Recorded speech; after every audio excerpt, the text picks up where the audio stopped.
Hello friends, कैसे हैं आप लोग। उम्मीद करते हैं आप लोग अच्छे होंगे। फ्रेंड्स आप घर पर होंगे, सुरक्षित होंगे, ऐसी मैं उम्मीद करता हूं। फ्रेंड्स आज से कुछ दिन पहले ही मुझे मोबीक्विक जिप पे लेटर की सर्विस मिली थी। और यह सर्विस जब किसी को मोबीक्विक की तरफ से दी जाती है तो इसमें एक क्रेडिट लाइन दी जाती है जो कि 1000 रुपये से लेकर 30,000 रुपये तक की कुछ भी हो सकती है। और जो मुझे क्रेडिट लाइन मिली थी, क्रेडिट लिमिट मिली थी, वह 5,000 रुपये की मिली थी। और यह लिमिट आपके क्रेडिट स्कोर या सिविल स्कोर को देखते हुए डिसाइड की जाती है। तो मोबाइल के स्क्रीन के बगल में आप देख सकते हैं मेरे मोबीक्विक जिप पे लेटर की सर्विस को। सबसे पहले ऊपर मेरा नाम लिखा हुआ है रवि प्रकाश राय, उसके नीचे मेरी लिमिट शो की जा रही है जो कि 5,000 रुपये शो की जा रही है। और उसी के बगल में यूज़ लिमिट में आपको 0 दिख रहा होगा, यानी मैंने अभी तक लिमिट को यूज़ नहीं किया है। लेकिन मैं अगर बताऊं आपको तो लिमिट को मैंने अभी यूज़ नहीं किया, अब नहीं यूज़ किया है, पहले मैंने इसको यूज़ किया है। और यूज़ करने का ही मुझे नुकसान हुआ है। किस बात का नुकसान हुआ है इसको मैं वीडियो में आगे बताने वाला हूँ। और बहुत सारी प्रॉब्लम इस सर्विस ने मेरे लिए क्रिएट कर दी है। वो कौन सी प्रॉब्लम है इसके बारे में मैं आगे आपको बताऊँगा। इसके बाद बात करी जाए ये लिमिट जो आपको मिलती है इसको आप यूज़ कहाँ कर सकते हैं। तो आप इसको यूज़ कर सकते हैं मोबाइल के रिचार्ज में और डीटीएच के रिचार्ज में यूज़ कर सकते हैं, मतलब इनसे इनका रिचार्ज कर सकते हैं। इसके बाद आप इससे बिल भी पे कर सकते हैं। बिल पे करने का मतलब आप वाटर की बिल को, इलेक्ट्रिसिटी की बिल को, लैंडलाइन की बिल को, गैस सिलेंडर की बिल को पे कर सकते हैं। और भी बहुत सारे इसके यूजेस हैं जहां पर आप इसको यूज़ कर सकते हैं। लेकिन यूज़ करने का मुझे नुकसान हुआ है, उसके बारे में मुझे बताना है। और इस प्रॉब्लम से मैं अपने आप को बाहर कैसे निकालूंगा इसके बारे में भी मैं इस वीडियो में आपको बताने वाला हूँ। तो सबसे पहले बात करी जाए कि इस लिमिट को यूज़ करके मुझे नुकसान क्या हुआ। तो देखिए, जब मैंने इससे केवल अभी तक अगर मैं आपको बताऊं तो इससे मैंने मात्र मोबाइल का रिचार्ज और डीटीएच का रिचार्ज ही किया है।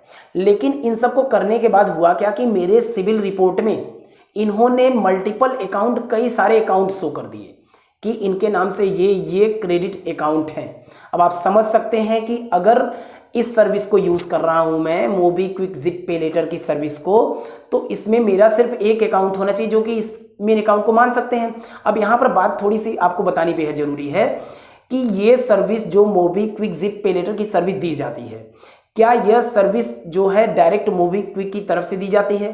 तो जी ऐसा बिल्कुल नहीं है। जो क्रेडिट लाइन या क्रेडिट लिमिट हमें देखने को मिल रही है, जो लोन अमाउंट हमें देखने को मिल रहा है, यह मोबीक्विक नहीं देता, बल्कि कोई दूसरी कंपनी है जो कि मोबीक्विक के प्लेटफॉर्म से हमें लोन अमाउंट या क्रेडिट अमाउंट देती है। उस कंपनी का नाम है इनक्रेड। क्या? इनक्रेड। अब ये आप समझ सकते हैं कि अगर आप अपनी क्वेरी भी करेंगे तो आप मोबीक्विक में करेंगे, मोबीक्विक से आपको हो सकेगा तो इनक्रेड तक भी जाना पड़ेगा। तो मैंने वैसा किया, इनक्रेड तक भी मैं गया, वहां जाकर शिकायत वगैरह किया, फिर भी अभी तक मुझे एक संतोषजनक या बोल सकते हैं बेहतर जवाब वहां से नहीं मिला है। अब यहां पर सबसे पहले मैं आपको अपने सिविल स्कोर में या सिविल रिपोर्ट में ले चलता हूं, वहां दिखाता हूं कि इन्होंने प्रॉब्लम किस तरह से क्रिएट की है, वो मल्टीपल अकाउंट कौन कौन से हैं। इसके बाद मैं आगे क्या करने वाला हूं इसके बारे में भी मैं इस वीडियो में आपको बताऊंगा। तो सबसे पहले चलते हैं मोबाइल की स्क्रीन पर और वहां से देखते हैं प्रॉब्लम कितनी है और कितने अकाउंट की है। फ्रेंड, मैं अपने सिविल रिपोर्ट में लॉगिन कर रहा हूं और ये लॉगिन मैं सिविल की वेबसाइट से ही कर रहा हूं क्योंकि मैंने सिविल का सब्सक्रिप्शन प्लान लिया है और इसकी वजह से मैं पूरे 1 साल तक सिविल रिपोर्ट को अपनी और सिविल स्कोर को बार बार एक्सेस कर सकता हूं। दिन में कई बार कर सकता हूं, पर डे कर सकता हूं। तो यहाँ देख सकते हैं ऊपर लॉगिन लिखा है, यहाँ से मैं लॉगिन करूँगा। सबसे पहले यहाँ यूज़र नेम डालूंगा जो कि मेरी ईमेल आईडी होगी। इसके बाद पासवर्ड यहाँ नीचे आप डालेंगे जो अपने हिसाब से आप बनाए होंगे। तो चलिए मैं लॉगिन करता हूँ, इसके बाद आपको यहाँ दिखाता हूँ कि सिविल रिपोर्ट में मेरे क्या प्रॉब्लम आई है। तो फ्रेंड देख सकते हैं मैं आ चुका हूँ अपने सिविल रिपोर्ट में। यहाँ पर मेरा सिविल स्कोर शो हो रहा है। आज मैंने सुबह में ये एक्सेस किया था इसे और ये 766 है, 766 है और ये 8/5/2021 का स्कोर है मेरा। इसके बाद यहाँ पर 3 लाइन है जो इस पर मुझे क्लिक करना है। इस पर मैं क्लिक करूँगा तो यहाँ पर नीचे लिखा है होम, इसके बाद क्रेडिट रिपोर्ट। क्रेडिट रिपोर्ट पर मैं क्लिक करूँगा। यहाँ आप नीचे देख सकते हैं अकाउंट इन्फॉर्मेशन है, इस अकाउंट इन्फॉर्मेशन पर मैं क्लिक करूँगा। इसके बाद मैं क्लिक करूँगा तो देख सकते हैं यहाँ पर आप मेरे अकाउंट शो हो रहे हैं। इनक्रेड पहला अकाउंट। इसके बाद नीचे देखें क्रेजी बी का, वो तो पहले से है। इसके बाद इनक्रेड एक और, इनक्रेड एक यहाँ पर और हो रहा है। 3 अकाउंट इनक्रेड के शो हो रहे हैं। इनकी थोड़ी डिटेल मैं आपको दिखाना चाहूँगा। तो ये देख सकते हैं अकाउंट डिटेल्स है। सैंक्शन अमाउंट 100 रुपीज़ का है। इसके बाद करेंट बैलेंस 100 रुपीज़ है। इसके बाद आप देख सकते हैं कि EMI अमाउंट भी 100 रुपीज़ का है। 30/3/2021 का, 30 मार्च 2021 का ये बता रहे हैं। इसके बाद नीचे आते हैं, यहाँ पर दूसरे इनक्रेड पर चलते हैं और यहाँ पर देख सकते हैं 219 रुपये का सैंक्शन अमाउंट दिखा रहे हैं और ये भी EMI अमाउंट 220 दिखा रहे हैं और 27 तारीख को। अब सोचिए कि एक अकाउंट 30 मार्च को, दूसरा 27 मार्च को क्रिएट हुआ है। बोल सकते हैं कि पहले ये क्रिएट हुआ है, इसके बाद आपको आगे दिखा रहे हैं। इनक्रेड से आप यहाँ तीसरा देख सकते हैं, यहाँ पर 160 रुपीज़ का भी एक, तो देख सकते हैं 160 रुपये का भी एक अकाउंट ये दिखा रहे हैं। अब आप समझ सकते हैं कि कितना ये 3 अकाउंट और मैंने जो रिचार्ज किया होगा उसके भी आगे आएंगे। तो ये समझ सकते हैं कि कितनी प्रॉब्लम इन्होंने क्रिएट की है। आगे मुझे इसको दूर करना है, हटाना है। उम्मीद करते हैं कि आगे मैं इसको हटाने में कामयाब हो जाऊंगा और मैं पूरी तैयारी कर रहा हूं इसके लिए। कॉल करके ईमेल वगैरह भी करूंगा और पहले किया भी है मैंने। तो आगे देखता हूं क्या होता है। आगे चलते हैं वीडियो में और आगे बताते हैं कि इन प्रॉब्लम्स को मैं कैसे हटाने वाला हूं और फिर कैसे इससे मैं बाहर निकल पाऊँगा।